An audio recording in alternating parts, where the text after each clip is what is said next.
Good morning, everybody. How are you doing? Look at the camera. It is Wednesday.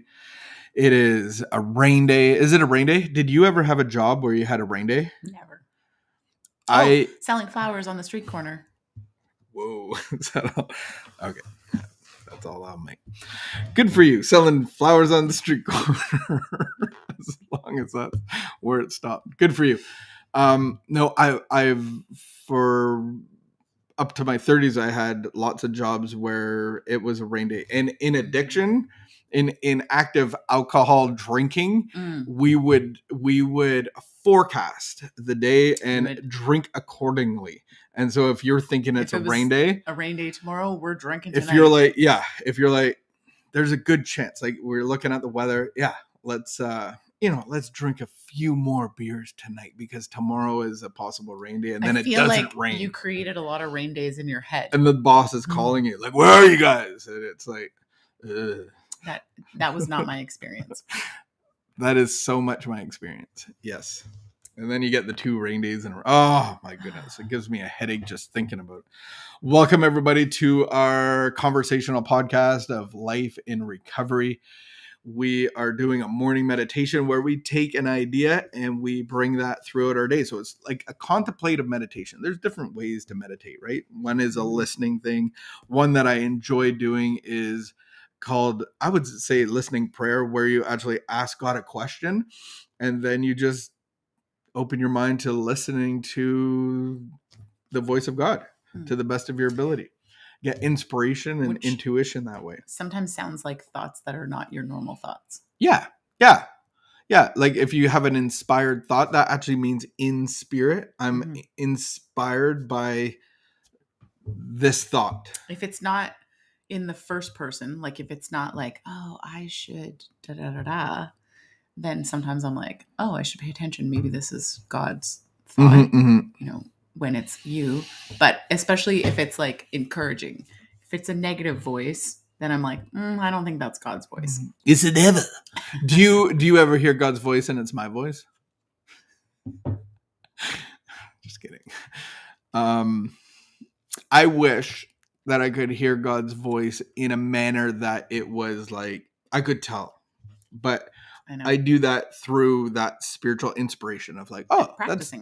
Practice is a good principle, a rule of practicing listening to God's voice, practicing not talking, practicing asking God questions. It's hard to hear when you're talking all the time. It is so hard to hear when you're talking all the time, especially when you're talking about yourself. Hard to hear anything else. About yourself, to yourself, from yourself. All right. Friends, thank you for joining us again. If you are somebody seeking connection and recovery and want to find out more, we have a meeting at noon today. And just over 2 hours away. Yeah, it's a share meeting. And we just invite everybody to that. If you're in recovery or seeking recovery or know somebody in recovery and just need a support system, it's a connect group where we just share an idea of recovery. Today, I will be speaking. My title, I think, is proneness. Not prawns. Prone as in lying down. No. What am I prone to do? Yeah. So if you're not watching live, feel free to message us and we can send you the link for the Wednesday noon meeting. Yeah. And you're going to change the link on us. So I'm changing the link on everybody. That's stressful. Not today. Not for today. But for next week, we're going to have a new link. All right, my friends. It is September the 22nd. The rain has stopped. It's gray. And the reading is starting. Hey, it's your reading. Is it the 22nd? Yeah, it's your reading. When I concentrate on little things that annoy me and they spout resentments that grow bigger and bigger, I seem to forget how I could be stretching my world and broadening my perspective. That's the way to that is the way to shrink troubles down to their real size. Worrying about trifles saps my spiritual energy, which I could certainly put to better use.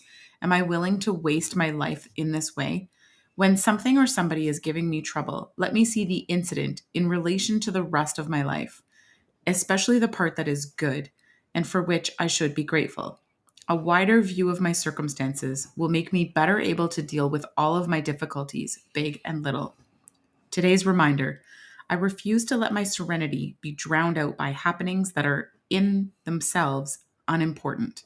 I will not be made uneasy by what others do, whether they intend to hurt me or not. I will not clutter up my thoughts with resentment. It would not profit me, but worse, it will hurt me.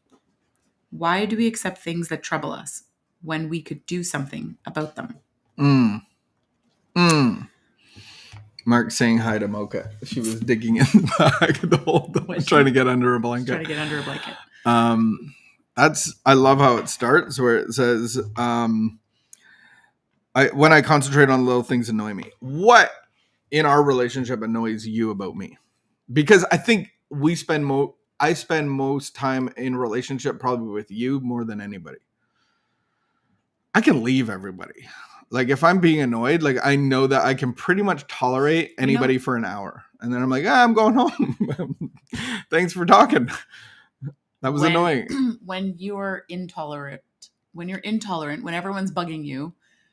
Oh, I thought you were going to say it annoys you when I'm intolerant of you. Yes, that 100% annoys me so much because you're very tolerant. Isn't that hilarious? What bothers me is when you're bothered about me. Yes, that bothers me the most. That is amazing. But when you're not la la la, because usually you're pretty la la la la la. But if you're not that way, is it the other person's fault?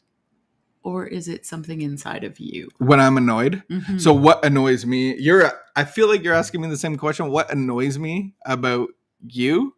Like, what are the little things? And I know all the little things when I leave my stuff all over the place, when I'm irritable, if I don't wake up happy, if I don't do the things that I say that I'm going to do. And I use them to bring me down. If I get frazzled. Yeah. If I'm all over the place, if I'm like clumsy. So I think that there's expectation. I think crazy. That there's demands, and that would be me playing God and you playing God. And we do this dance of unmet expectations, frustration, and being annoyed. And I'm not accepting you where you are because I need something from you. So I think the key, I think an awesome key is acceptance of where you're at and why am I feeling this way?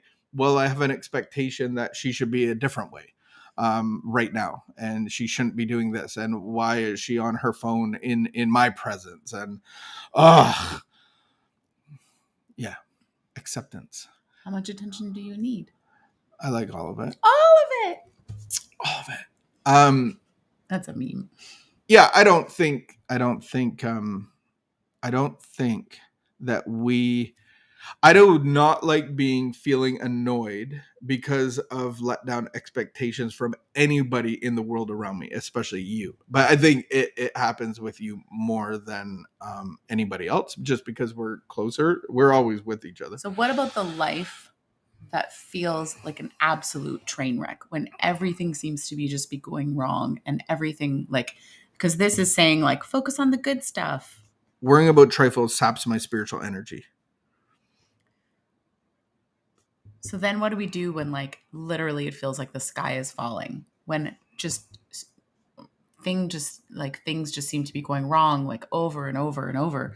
People get fired from their job and their husband's drinking and their kid is getting kicked out of school and actually it feels like the sky is falling. Yeah, that would just focus on the good stuff. Sap every ounce of energy from anybody, and that's the cycle of addiction. So the only way is recovery and a relationship with God, and stop playing God, because that's the problem on both ends. And I think we play God. That's why maybe it feels like we push it maybe a little too much, but that's why we so push getting into a committed community, which is our LifeLab group, LifeLab 17-week spiritual awakening workshop, the LifeLab Weekly Connection group.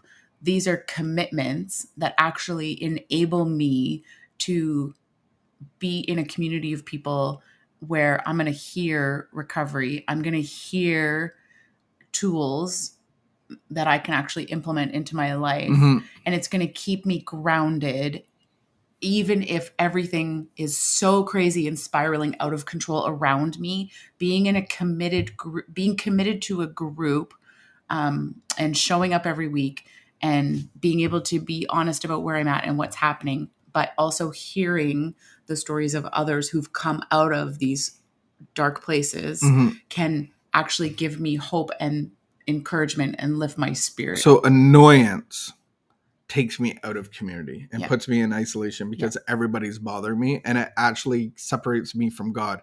How many idiots do I see in a day actually is a measurement of how far away from God I am. Well, and also, for some people, it's not about annoyance or irritation, but like maybe it's anxiety. Like maybe it's my anxiety that when I go into a room, I'm so anxious, and so I just won't do it. I just won't go because I'm too anxious.